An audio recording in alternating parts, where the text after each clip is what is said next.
أفضل لاعبة في العالم، ثم من بعد يتم التصويت لأفضل لاعب في العالم. صديقي ديفيد، لتعلن عن الفائز في سنة 2023.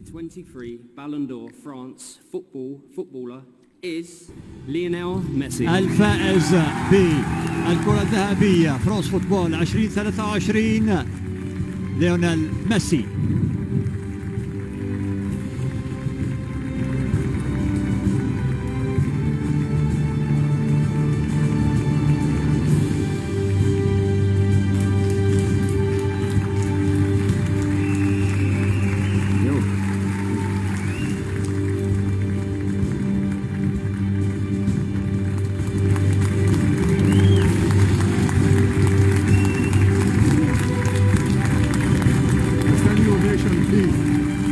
لنقف كلنا تحية لميسي من فضلكم.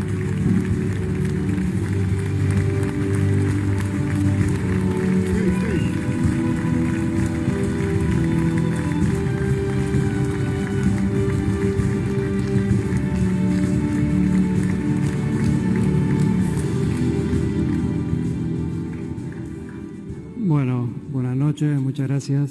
أنتم مساء، شكرا لكم جميعا. Antes que nada quiero agradecer a toda la gente que votó, que me hizo مرة أخرى تواجدون، أود con mi compañero. أشكركم عندما تحدثت مع أصدقائي في المنتخب الذين أود أن أشكرهم في منتخب الأرجنتين الذين ساعدوني، أيضا لوتارو، هولي،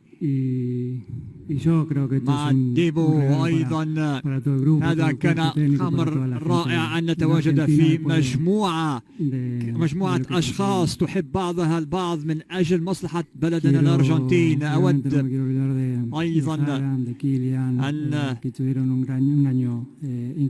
أن أهنئ هالاند وكيليان هالاند على الصعيد الجماعي، فاز بكل الألقاب المتاحة، وأعتقد أنه موسم تاريخي بالنسبة له.